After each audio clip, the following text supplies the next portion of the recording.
माननीय पोलीस अधीक्षक साहेब बीड यांनी दिलेल्या आदेशाप्रमाणे आणि त्यांनी मग मनुष्यबळ आम्हाला पुरवल्याप्रमाणे आम्ही केज बस स्थानकामध्ये आमचे गुप्तहेर आणि साध्या वेशात पोलीस अंमलदार नेमले होते। कारण केजच्या बसस्टँडवर खूप दिवस वेगवेगळ्या प्रकारच्या चोऱ्या होत होत्या। जे गरीब महिला आहेत, ज्या भोळ्या भाबड्या महिला आहेत, त्यांचं सोनं चोरी वगैरे जात होतं। त्या अनुषंगाने माननीय SP साहेबांच्या आदेशाने तेथे आम्ही साध्या गणवेशात पोलीस नेमले। आमचे पोलीस श्री स्वप्नील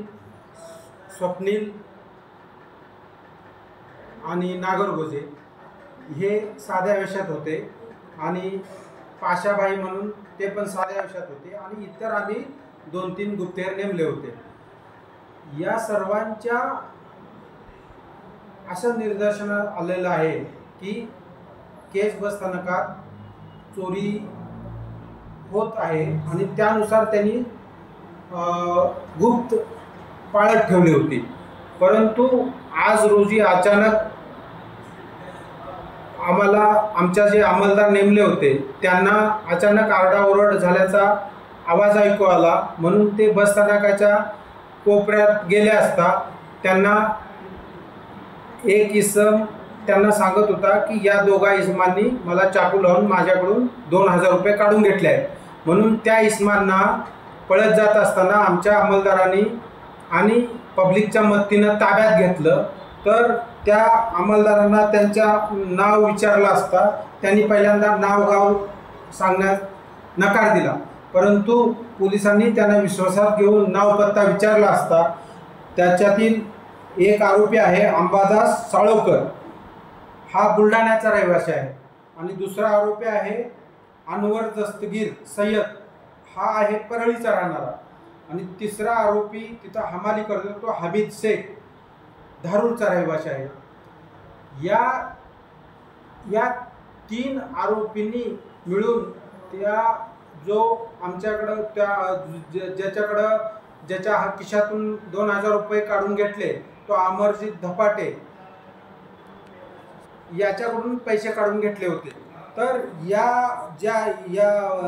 जे आरोपी आम्ही पकडले अंबादास साळोकर, अनवर सय्यद यांची आम्ही चौकशी केली आमच्या CCTV प्रणालीला आणि इतर ठिकाणी।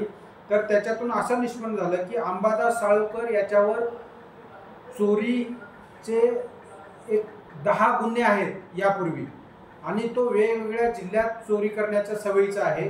त्याच्यानंतर जो दुसरा आरोपी आहे अनवर सय्यद, हा सुद्धा विवेकानंद पोलीस स्टेशन लातूर येथे खुनाच्या मर्डरच्या गुन्ह्यातील आरोपी आहे, आणि तो 2018 मध्ये 116/2018 या गुन्ह्यामध्ये तो फरार होता।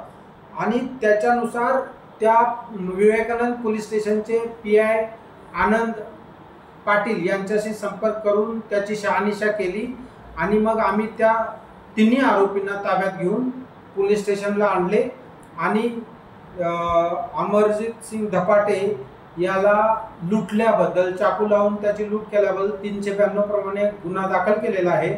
आणि या 3 आरोपींनी यापूर्वी सुद्धा कोणकोणते गुन्हे केले आहेत हे आम्ही शोधून काढत आहोत। याच्यातील महत्त्वाचं म्हणजे हमीद शेख हा धारूरचा रहिवासी आहे आणि तो केजच्या बसस्थानकावर हा काम करतो, परंतु पोलिसांचा संशय आहे की यानंच या दोन्ही आरोपींना संपर्क करून बोलावलेला आहे आणि इतरही आरोपी त्याच्या संपर्कात आहेत।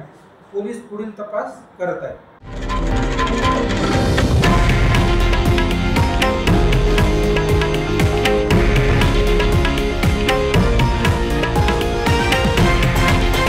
हे आहे देशातील नंबर 1 न्यूज नेटवर्क आणि आपण पाहत आहात TV9 मराठी, एकमेव।